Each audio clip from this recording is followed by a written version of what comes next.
She is curled on a filthy pallet behind the glow of the stage, where the floorboards sweat old wine and men's laughter leaks through the walls like smoke. Her stomach is empty enough to ache in waves, and her dress once bright now holds the sour perfume of strangers who never learned her name. Outside, Constantinople dazzles with gold and domes, but here, in the damp shadow of the Hippodrome, she counts coins the way drowning people count breaths. 1, 2, and still not enough to be safe. Then the world delivers its verdict with a smile. A law, a sneer, a sentence disguised as common sense. A woman of the theater is unclean. A woman like you does not marry into power. A woman like you is for the night, not for history. Doors close, tongues sharpen. Respectability becomes a wall built to keep her out. And yet, time flips the city on its back. The same empire that fed on her humiliation will one day hush when she speaks. She will sit beside an emperor, bend senators, steer doctrine, and force an empire to choose between collapse and blood. Her face will be set in mosaic like a saint's Theodora, Empress of the Romans. How does an outcast courtesan climb from the stink of backstage survival to the throne that rules the world? Constantinople was the kind of city that made you believe in miracles if you stood far enough away from the gutters. From the harbor, you could smell it before you saw it. Brine, tar, fish guts, incense drifting from churches like a promise. And underneath it all, the human scent of 1,000,000 bodies packed into stone. Domes caught the sun and threw it back like a weapon. Walls rose like a challenge. The empire wanted visitors to look up. The empire wanted the poor to do the same. Theodora began her life where people didn't look up. She was born into the shadow of the Hippodrome, the monstrous arena where Constantinople screamed itself hoarse for chariots and colors, where riots could start from a single insult, where the city's love could turn to murder in the space of one chant. The Hippodrome was entertainment for the powerful and oxygen for the poor, because if you lived close enough to it, you could sell something: bread, water, a rumor, your dignity. Her father worked there with the animals, and there's a reason the chroniclers remember it. It tells you where she started. Not in marble halls, not in libraries, in the stink of cages, in the heat of bodies, in the sound of beasts slamming themselves against bars. The kind of job that left scratches on your arms and fear behind your eyes, because one mistake could turn you from a man into meat. Then he was gone. And in a city like Constantinople, death wasn't just grief. It was economics. It was eviction. It was hunger moving in like a new tenant. Theodora's mother, another woman of the theater world, did what a desperate woman does when the rent is due and the pantry is empty. She went to the people who had power over her life and begged, not with a polite letter, with her body. There is a picture the later writers paint, whether exact or symbolic, it doesn't matter, because the truth of it is perfect. A woman in mourning clothes, hair undone, holding her children close, walking into the Hippodrome to plead for help from the factions. Imagine it. Tens of thousands of throats roaring for racing horses, while a widow stands there trying to make her voice exist. She doesn't ask for charity. She asks for work, for protection, for a place for her family in the brutal machinery of the arena. And the answer depends on colors, on politics, on whether the right men feel merciful. This is the first villain in Theodora's story. Not a single face, but a system that turns survival into a performance. If you are poor, you must beg well. If you are a woman, you must beg beautifully. If you are connected to the stage, you must beg while knowing the city will eat your desperation and still call you disgusting for having it. Theodora grew up learning that lesson the way other children learned prayers. She learned the backstage geography of the empire, the narrow passages, the cramped rooms, the stale air thick with sweat and oil, the way laughter could sound like joy from the outside and like cruelty from behind the curtain. She learned that the men who paid for entertainment liked to pretend they were civilized, then threw coins like bones. And she learned that in Constantinople, actress was not a profession. It was a stain. The city loved women on the stage the way it loved fire. Bright, useful, dangerous, and never to be trusted. A woman who performed, especially in the mime theaters, where dance, comedy, and sexuality blended into something respectable people pretended not to understand, was placed outside the circle of honorable life. Men could desire her without consequence. They could laugh with her, sleep with her, brag about her. And then, when daylight came, they could step back into their respectable homes and wash their hands of her existence. Theodora didn't have the luxury of refusing the role the world offered. Survival doesn't ask permission, so she entered the only ladder available to a girl in her position: the stage, the performance, the world of men's appetites. And yes, later enemies would describe it with relish, with cruelty dressed up as morality. They would write about her body as if it belonged to them even decades later. They would turn her youth into pornography for political purposes. They would tell stories designed to make the audience feel superior. But beneath the malice, the shape of reality remains. Theodora lived in a society that treated poor women like disposable fuel. If she wanted food, she needed coins. If she wanted coins, she needed attention. If she wanted attention, she needed to be seen. And being seen had a cost. This is what the abyss looks like in an empire that prides itself on God. A girl learning that holiness and hypocrisy can share the same street. At night, the city glowed with torches and the theater lamps. A man could walk from a sermon about virtue to a performance that made virtue into a joke. In the morning, he could confess, then go back to the arena and shout about justice. The city moved like that sacred mouth, hungry stomach. Theodora became part of the city's hunger. Picture her not as a legend yet, not as a mosaic, but as a working girl in a world where work meant selling illusion. She learns to control her face, to smile on command, even when her cheeks are raw from cold and her throat tastes like last night's cheap wine. She learns to laugh at jokes that cut her. She learns to spot danger, the drunk who wants to hurt, the sober one who wants to own, the generous one whose gifts are chains. And she learns the hardest lesson of all. The world will punish you for the very things it demands you do to survive. The stigma tightens around her like rope. In the social ladder of the late Roman world, there were people at the top who could ruin you with a whisper, and people at the bottom who could ruin you by simply being near you. Respectability was not about morality, it was about distance. Distance from poverty. Distance from scandal. Distance from the theater. A senator could commit sins in private and remain respectable. A woman could commit the same sins in public and become permanently untouchable. So when Theodora walks through the streets, she walks through a city that knows her face but not her humanity. Men recognize her the way they recognize a song, a piece of entertainment, a thing they can purchase. And women, some of them look at her with fear, because her existence is a reminder of how quickly any woman can fall if she loses protection. The villain now takes a clearer shape: society itself. A society that needs an outcast class so the respectable can feel clean. But there is another villain lurking inside the first. Constantinople is not just a city, it is a pressure cooker.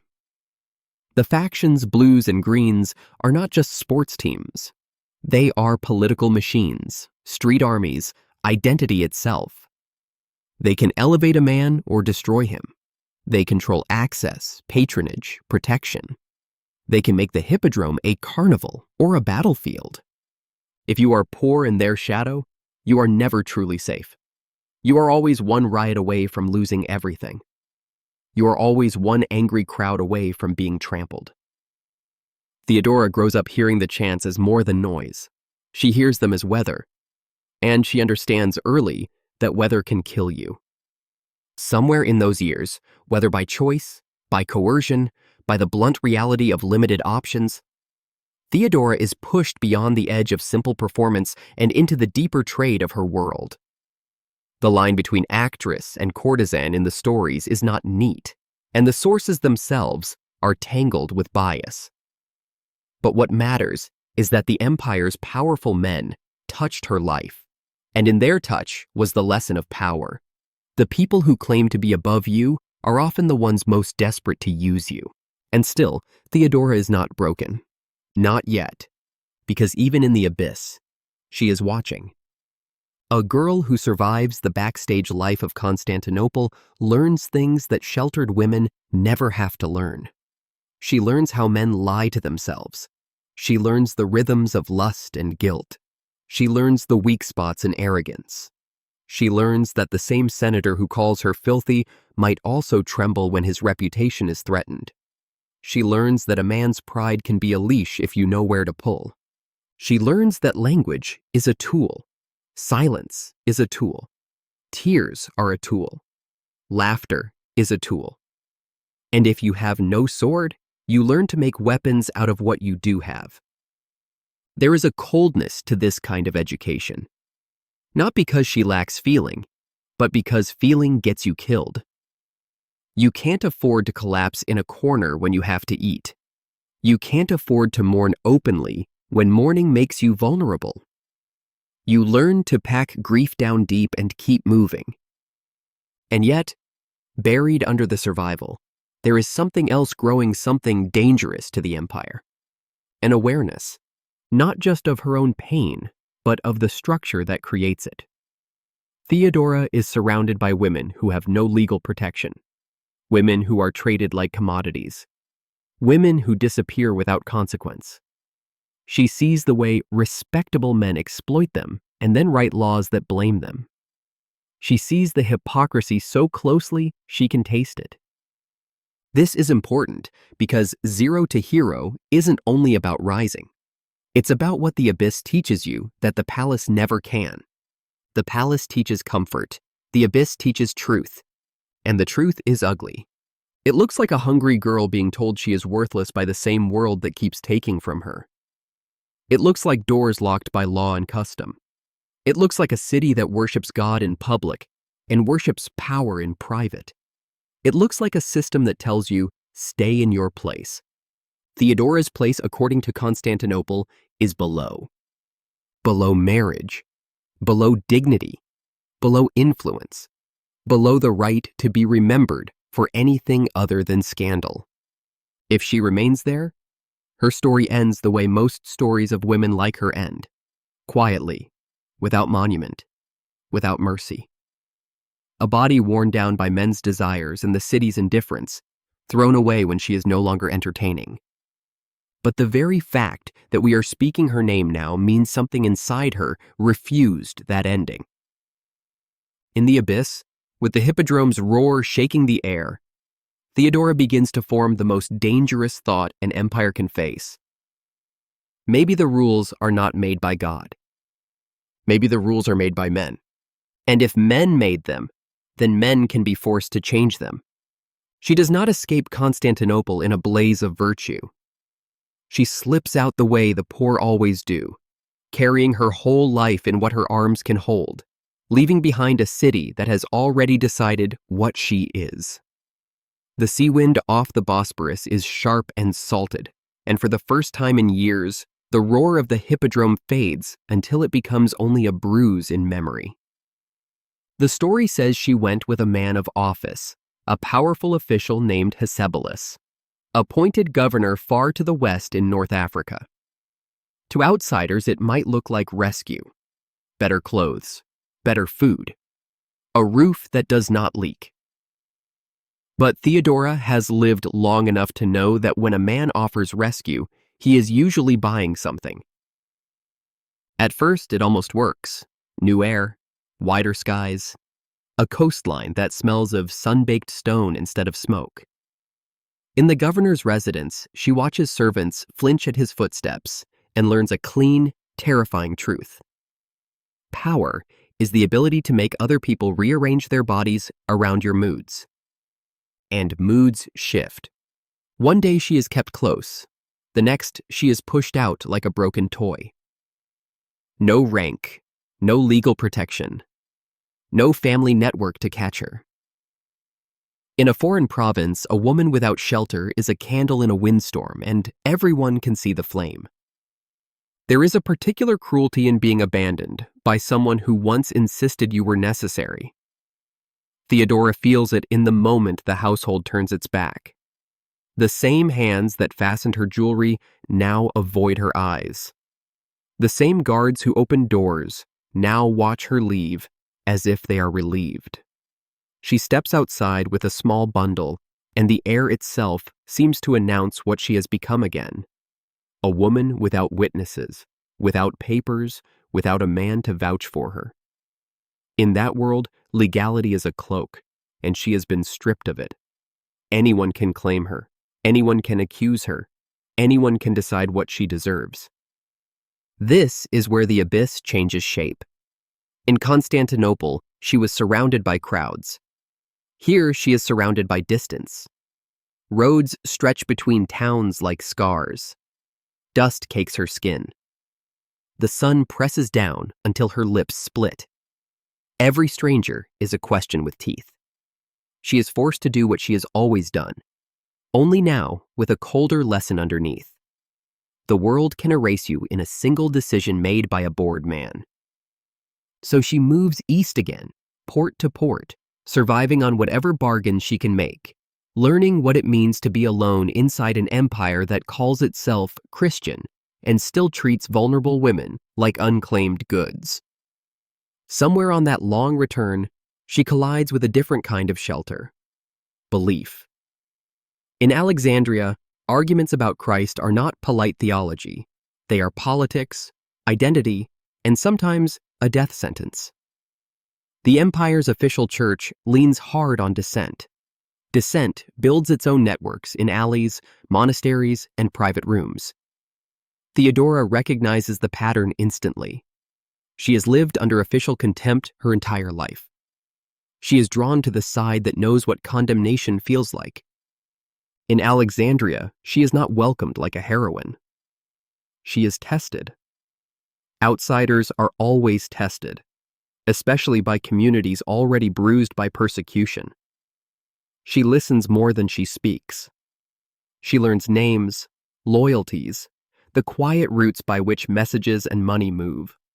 She sees how bishops in exile still influence cities they cannot enter, how a whispered blessing can create a bond stronger than a written contract. She learns that religion can be an underground government, and she files that knowledge away. The tradition later remembers her aligning with the Miaphysites. Whether every detail is crisp or blurred, the transformation is clear. She learns discipline, stillness, the strength of silence. She learns to let people misread her while she studies them. She learns that the sharpest revenge is not rage. It is control. When she returns to Constantinople, the city is unchanged, but she is not. The streets still stink after rain. The factions still turn sport into politics. Respectable men still talk about virtue while hunting pleasure. Yet Theodora walks differently now, as if exile carved something hard into her bones. She does not march straight back onto the old stage. The later tradition places her living more quietly, working in a respectable trade like spinning wool. The point is not the job. The point is the strategy. She is rebuilding a life with intention, choosing what she can of respectability because she finally understands the rules well enough to exploit them. Then Justinian enters her world like a door opening into another universe. He is not emperor yet, but he is close enough to the throne to smell it. Nephew of the reigning Justin, educated, ambitious, already gathering power. Court life is full of polished men who have never been hungry. Justinian sees Theodora and does not only see a scandal. He sees a mind trained by danger, a woman who understands crowds, shame, and fear better than any senator raised in comfort. And Theodora sees something in him too. A climber. Not a man from the oldest aristocracy, but someone who rose from provincial roots into imperial marble. He knows what it is to be judged by birth. He knows the taste of contempt. Two climbers meet, and the empire tightens its grip, because climbers do not ask permission. The obstacle is not gossip alone. It is law. Women of the theater are treated as unfit to marry into the senatorial class. The empire has written her exclusion into its structure, turning stigma into policy. If Justinian marries her, he stains himself. If she becomes empress, she stains the throne. So the world expects the familiar pattern. Use her, then discard her. Back in Constantinople, Justinian does not keep her hidden. That alone is a declaration. The court hears it as an insult. He is placing an outcast in their heir. Justin's household is said to resist at first, especially the Empress Euphemia, a woman who knows exactly how fragile legitimacy is and how quickly scandal can poison a reign. But Justinian persists, and persistence is its own kind of violence. He uses influence, favors, pressure, the slow tightening of political necessity. Instead of discarding Theodora, he pushes the world to move. The ban is lifted. The state rewrites its own rules to make room for the woman it once marked as untouchable. Theodora is raised in status, brought into patrician honor, and in the mid-520s, she becomes Justinian's wife. When the law changes, it is not framed as romance. It is framed as order, a correction, a mercy. Words designed to make a radical act sound reasonable, but everyone understands what happened. The world that told Theodora she could never cross the line is forced to redraw the line. Imagine the whispers in marble corridors. Imagine the faces tightening with disgust, the holy men choking on outrage, the noble women measuring her like a threat. Theodora walks into rooms designed to exclude her and feels the weight of eyes waiting for her to fail, because any mistake will be blamed not on her choices, but on her origin. But she has already been at the bottom. She has already been rejected by the world. There is no terror like that, and there is no freedom like surviving it. Now, with law bent under her footsteps, she is not merely escaping shame. She is aiming it back at the people who used it as a weapon. And Constantinople, glittering and smug, does not yet understand what kind of storm it has invited into the palace. The palace does not smell like salvation. It smells like waxed stone, hot metal from lamps, perfume layered over fear, and the faint rot of old grudges kept alive for decades. A poor woman might imagine the imperial court as a staircase into heaven. Theodora discovers it is a maze filled with traps that look like smiles. They dress her in silk, but silk is not protection. It is visibility. In Constantinople, the poor could disappear into crowds. In the palace, you cannot disappear. Every movement becomes a message. Every pause is read as weakness. Every word is repeated with venom before it reaches the far end of a corridor. She learns quickly that the court does not kill you with knives at first. It kills you with stories. They tell stories about her past in the tone people use when they want cruelty to sound like truth. They say her hands are still dirty no matter how many times she washes them. They say she can never be a wife, only an infection. They say the emperor's nephew has dragged the throne into the theater's gutter. And they do not say it only to hurt her. They say it to signal to each other that the old order still exists. That class still matters. That they still control who belongs. In that world, belonging is power. Theodora has no old family name to shelter behind.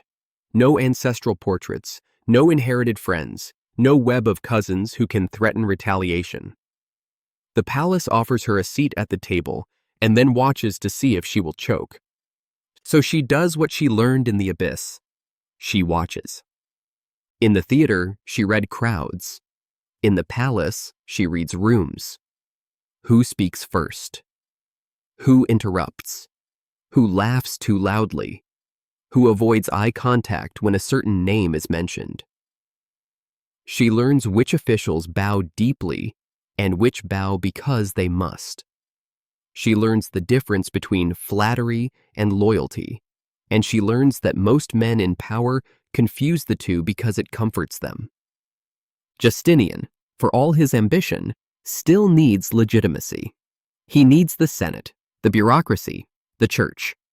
He needs the machinery of empire to keep pretending it serves him willingly. Theodora understands something he cannot afford to say out loud. The machinery will gladly serve him, while it also plots to control him. And if they can't control him, they will try to break him through her. So her grind begins in the shadows, in the small spaces where the empire actually moves. She builds a court inside the court, not with banners or declarations, but with presence, with favors returned at the right time, with quiet generosity that makes people feel chosen. She takes in the women the palace doesn't care about, the discarded, the threatened, the ones whose lives can be ended by a whisper. She gives them shelter, and in return, she gains something more valuable than gratitude: information. People talk when they feel safe. They talk when they feel seen. And people who have been overlooked by power often know where power hides its sins. There is a kind of cruelty in how effective compassion can become when it is also strategy. Theodora's mercy is not naive. She does not hand out protection and hope the world becomes good. She hands out protection and learns who is desperate enough to betray, who is loyal enough to risk, who is angry enough to become useful. In time, people begin to understand a new rule of the palace. If you can reach Theodora, you might survive. That alone is power. And then, there is religion Constantinople's endless bleeding argument over what Christ is and who has the right to define him.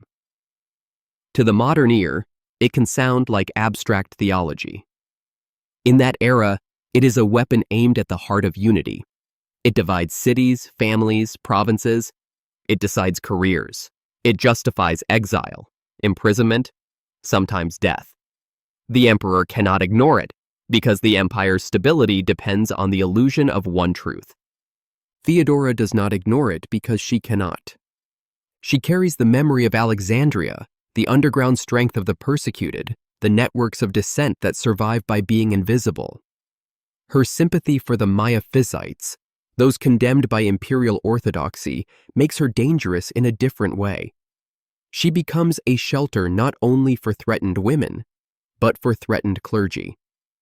A hidden room, a safe bed, a whispered message passed through servants. A man hunted by the state can vanish into the folds of the palace itself, because the palace has many doors, and most of them are opened by people the court refuses to notice.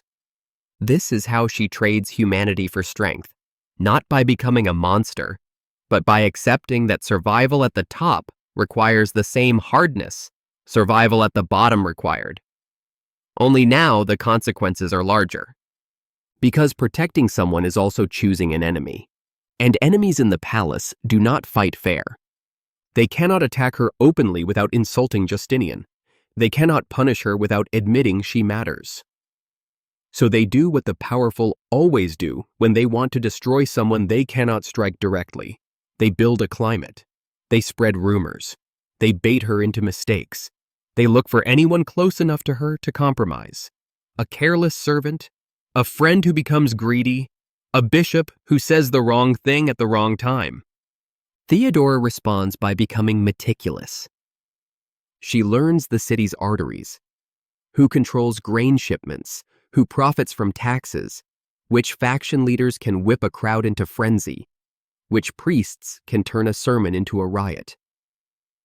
She learns who is hungry for promotion, who is drowning in debt, who is terrified of scandal.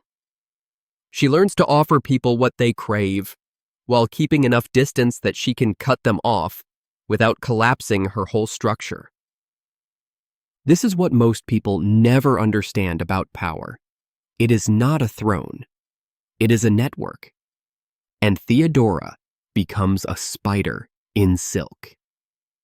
When Justinian finally becomes emperor, her position is no longer experimental. It is official. She is not a mistress hidden in a wing of the palace. She is Augusta, crowned, named, acknowledged. Her image will appear beside his. Her signature will matter. Her presence at ceremonies will tell the empire what kind of reign this is. That is when the court's contempt intensifies, because now she is not merely close to power, she is part of it. Theodora answers contempt with competence, not loudly, not with speeches that beg for approval, with decisions. We hear the scratch of pens on parchment, the soft slap of wax seals, the murmured arguments in council rooms where men try to pretend they are not being influenced by a woman. She sits there anyway. She listens. She remembers. And when a decision is made, the empire feels her fingerprints on it, even if the public documents pretend she does not exist. The most vulnerable part of this reign, perhaps the most revealing, centers on women. Because Theodora knows what happens to women, the law refuses to see. She has been one of them. So laws begin to shift in ways that make respectable men uncomfortable. Protections against forced prostitution. Measures that offer women a way out of brothels.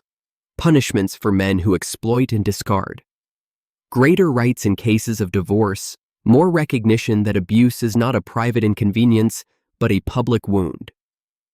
Shelters are established places where women can live without being hunted back into the trade that trapped them. These reforms are not just kindness. They are the empire being forced to admit what it preferred to keep in the dark. They are Theodora dragging the backstage world into the light and making the palace look at it.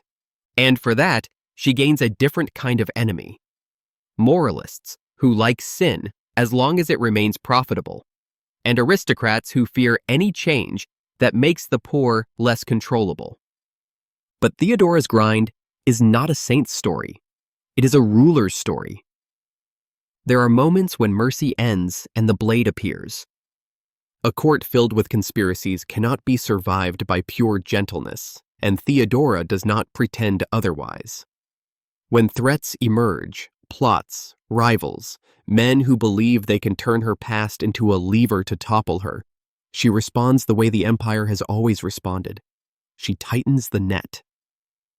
People disappear into imprisonment. Careers collapse overnight. Those who expected her to be soft because she was once vulnerable discover that vulnerability can produce the most ruthless vigilance. This is the price she pays internally. Every time she protects herself, she becomes a little less like the girl who once needed protection. Every time she strikes first, she moves farther from innocence. Yet she cannot afford innocence. The palace would eat it. And so she walks the corridor between compassion and control like a tightrope stretched over an open grave. At night, in rooms lit by oil lamps, she may hear the distant hum of the city beyond the palace walls. The same city that once spat at women like her. The same city that now bows. She may remember the smell of the Hippodrome, the damp stone, the cheap wine, the way hunger made every choice urgent. She may feel the strange irony of it. She has escaped the gutter, but she lives in a place where people smile while sharpening knives. And still she keeps going, because she is no longer surviving for tomorrow's bread. She is surviving for the right to shape the world that tried to erase her. The fire starts with chanting. At first, it sounds like the usual noise greens and blues spitting at each other the way they always do. Sport pretending to be politics. Politics pretending to be sport. The Hippodrome is full, swollen with bodies. The air thick with sweat and anticipation. That electric moment before the horses run. Constantinople is addicted to this feeling. It is the one place the poor can scream in the same space as the powerful and feel for a breath, like their voices matter. But this day, the screaming doesn't stay in its lane. A few men are arrested. A few executions are botched. Mercy and cruelty tangle in public, and the crowd smells weakness. In a city like this, weakness is blood in the water. The factions, enemies by habit, suddenly discover a shared hunger. Rage. Nika. Conquer. The word jumps from mouth to mouth until it becomes an animal. The Hippodrome stops being an arena and becomes a furnace. The city's pulse turns violent. The shouting spills into streets, and the streets answer back with stones, with fists, with torches. Constantinople, the jeweled crown of the empire, begins to burn from the inside. Smoke crawls across the sky. You can taste it, bitter, oily, laced with the smell of pitch and splintering wood. The night glows red, and the red is not sunset. It is somebody's home collapsing. Shops are smashed open.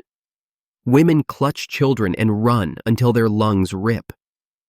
Men who have never held power suddenly hold clubs and feel, for the first time, the intoxicating sensation of being feared.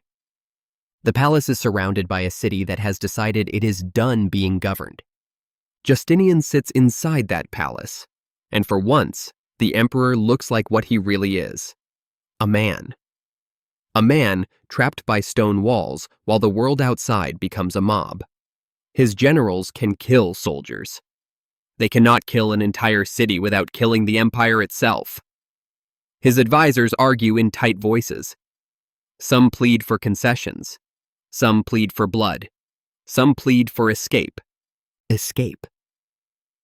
The word lands like a slap because it is unthinkable, and yet it is already forming into a plan. Ships can be readied. Treasures can be loaded. A ruler can flee and call it strategy. Live to fight another day. Rule from somewhere safer. Anything, as long as the body survives. Justinian has climbed too far to accept humiliation. But fear is not interested in pride. Fear is a practical thing.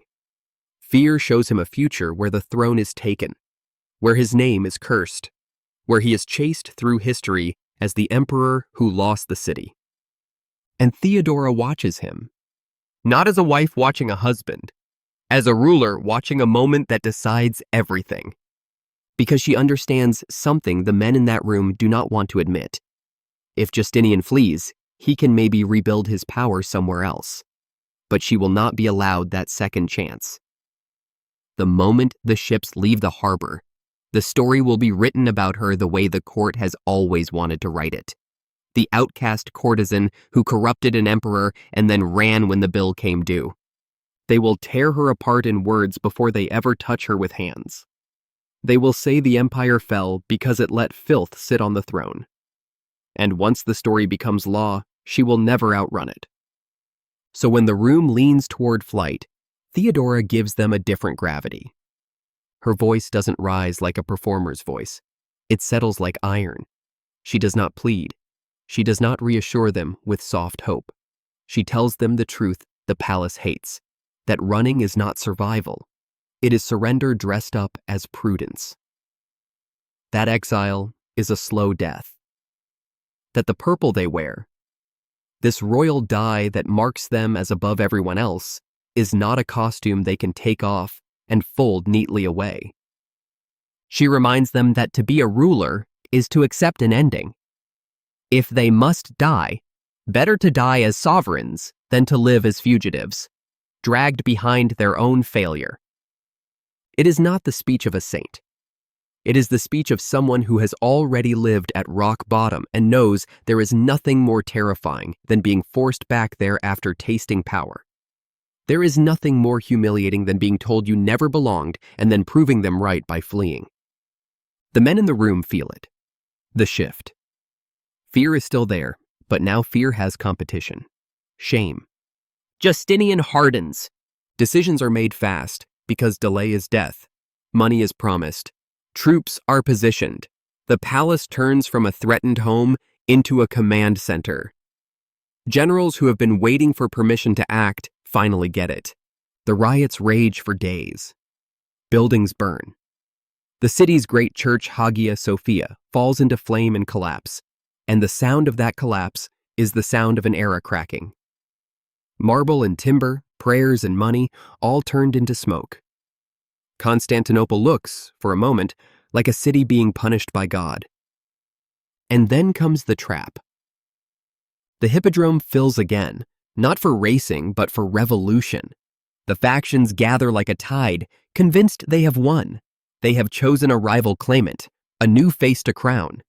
They chant and stamp and believe the empire is theirs. And the doors close. Soldiers surge in. Steel flashes in lamplight. The crowd, so brave when it was moving through streets, becomes a mass of bodies pressed against stone. There is nowhere to run, nowhere to breathe. The Hippodrome becomes what it always hinted it could become, not a theater, but a slaughterhouse. What follows is not heroic. It is not clean. It is power defending itself with the most ancient language it knows: massacre.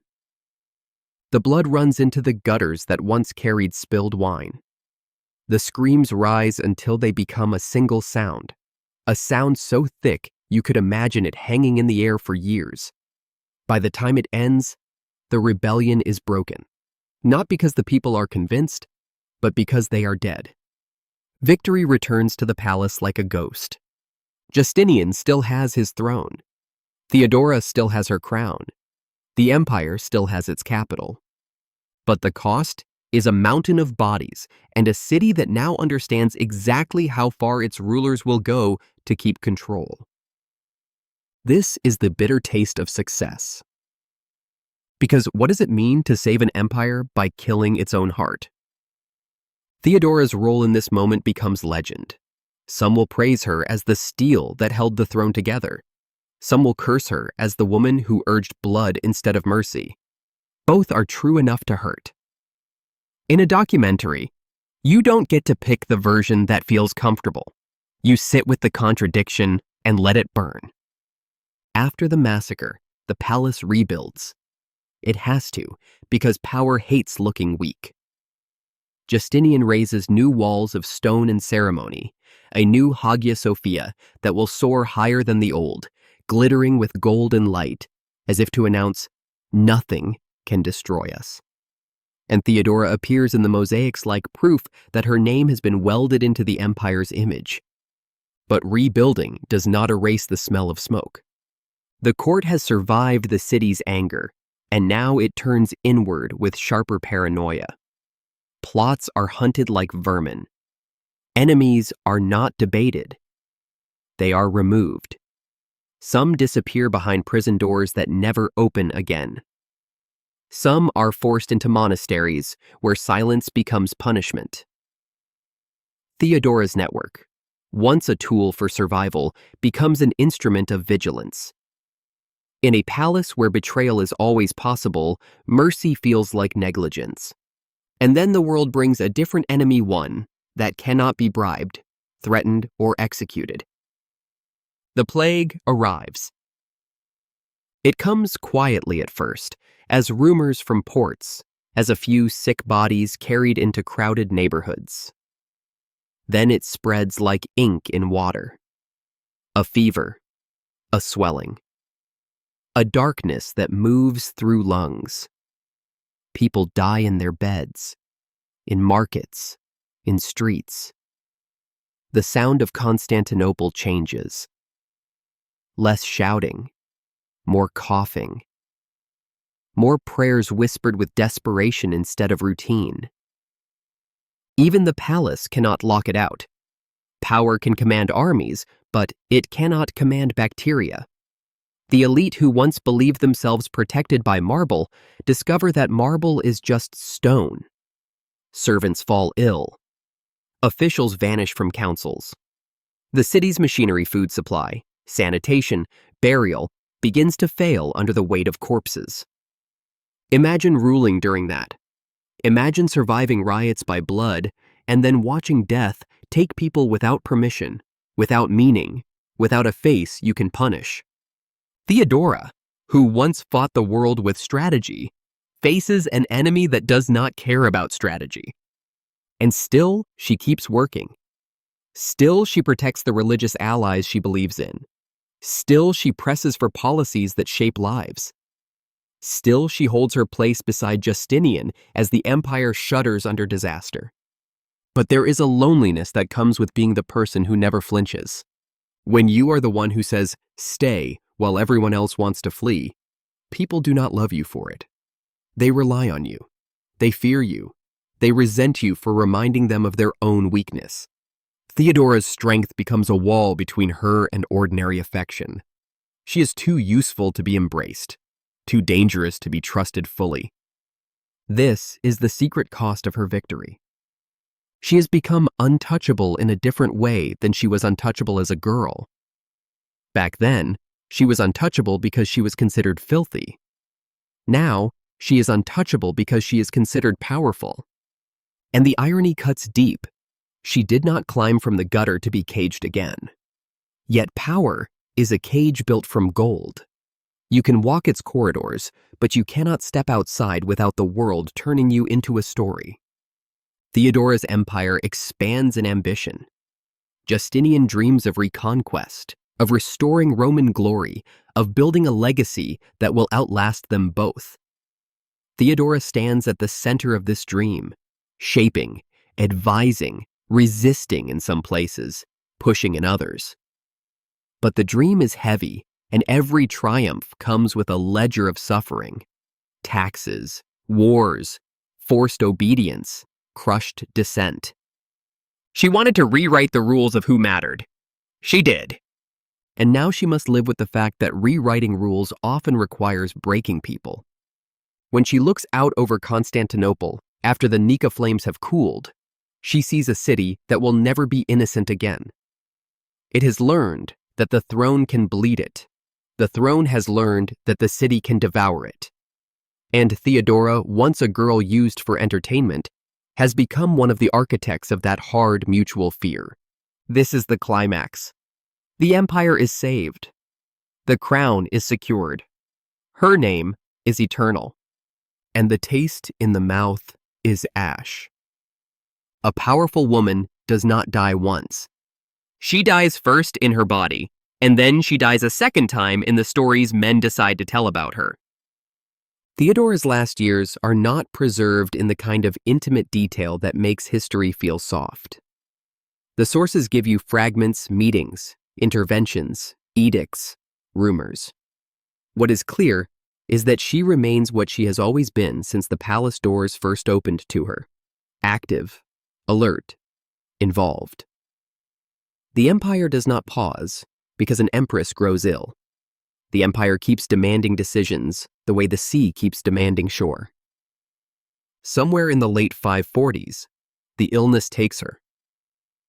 The chroniclers do not linger on her suffering, and in that absence, you can feel the era's coldness. Even the most influential woman of her world can be reduced to a date and a funeral. She dies around 40-something, young by the standards of what her legend became. Constantinople mourns in public the way it always does: ceremony, incense, bells. While privately, the court does what it always does: it recalculates. Justinian outlives her by years, and in those years the emptiness is not romantic. It is political. A ruler who loses his sharpest partner does not simply grieve, he becomes more exposed. Theodora had been a shield, a knife, a compass. Without her, every faction that once whispered cautiously may whisper louder. But the true afterlife of Theodora begins in ink. Procopius court historian, eyewitness, man close enough to smell the palace and still resentful enough to splits her into two monsters, depending on what he is writing. In one version, she is the empress who saved the throne, the steady intelligence beside Justinian, the force who shaped policy and held the state together. In another version, the secret version, the one he hides like poison until it is safe to publish, She becomes the worst thing his imagination can weaponize. A woman defined entirely by sex, cruelty, and ambition. He drags her back into the gutter of her youth, not to describe her life, but to punish her for escaping it. This is not just gossip. It is how patriarchy defends itself across centuries. If a woman rises too high, the story must pull her down. If she cannot be defeated politically, she can be defeated morally. If she cannot be erased, she can be made disgusting. And that is why, even now, people meet Theodora first through scandal. But scandal is not legacy. Legacy is what remains when the scandal is stripped away and the facts still stand. Her face is still there in Ravenna, in mosaic, staring out across time with a calm that feels almost unsettling. The crown, the jewels, the stiff dignity of imperial art. People who never read a line of Procopius can still feel something when they meet her eyes in glass and gold. A woman who reached the summit and refused to look apologetic about it. And beneath the art, beneath the stories, there are the changes that did not vanish when her body did. The laws that improved the position of women did not come from nowhere. They came from someone who understood, intimately, what it meant to have no protection. Restrictions against forced prostitution, attempts imperfect, contested, real to dismantle systems that trapped women in sexual exploitation. Greater recognition that marriage could be broken by cruelty, that women were not merely extensions of men's property. Support for houses that gave women a way to live without being dragged back into bondage. Whether every law worked as intended is less important than the direction of the force behind them. The state being pushed to acknowledge people it had preferred to ignore. Then, there is the religious legacy. More complicated, more divisive. Theodora's sympathy for the Miaphysites made her a heroine to some and a danger to others. She protected clergy, sheltered dissent, tried to negotiate an empire that wanted one creed, while millions lived another. In an era where doctrinal conflict could fracture provinces, her actions were not purely spiritual. They were political engineering. She understood that unity enforced by brutality is not unity. It is a wound that keeps reopening. And then there is the legacy that cannot be written into law at all. The legacy of possibility. Because before Theodora, the empire had women with influence. Yes, wives, mothers, empresses. But Theodora's origin made her different. She was not simply a noblewoman placed in power by marriage. She was someone the system had marked as irredeemable, and she proved the mark could be broken. That is what makes her story dangerous. Not just inspiring dangerous. It tells every outcast that the labels thrown at them are not the final word. It tells every gatekeeper that the gates can be forced open. It tells every society that builds a class of unworthy people that one day those people may return holding the pen that writes the rules.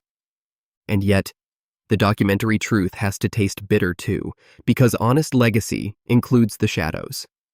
Theodora helped save the empire during Nika, and saving it required massacre. She protected the vulnerable, and protecting them required building a machine of surveillance and punishment. She expanded compassion through law, and she also participated in an imperial system that extracted wealth, crushed dissent, and demanded obedience in the name of stability. So what is she? A saint? A monster? A feminist icon born a millennium too early? A ruthless operator who learned to weaponize every wound? The real answer is the one that makes people uncomfortable. She is a human being, forged under extreme pressure, who turned survival into mastery, and mastery into a legacy the world could not agree on because the world does not know what to do with women who refuse to stay in their assigned stories. Theodora's life is the purest zero-to-hero arc with the most uncomfortable lesson attached. Rising does not make you pure. Rising makes you powerful, and power always demands a price. Maybe that is why her story still feels alive. Because every modern audience knows the taste of being judged, the violence of being labeled, the exhaustion of trying to climb while people pull at your ankles. She was born in the stink of cages and backstage sweat. She lived under the contempt of respectable society. She learned that the world's rejection can either crush you or harden you into something unbreakable. And she did not just harden. She reshaped the empire that tried to shame her into silence. So here is the question that lingers like smoke after the fire is gone. If the world decided today that you were unworthy, too stained, too broken, too far outside the circle, what would you do with that verdict? Would you accept the story they wrote for you? Or would you become the person who forces them to rewrite it?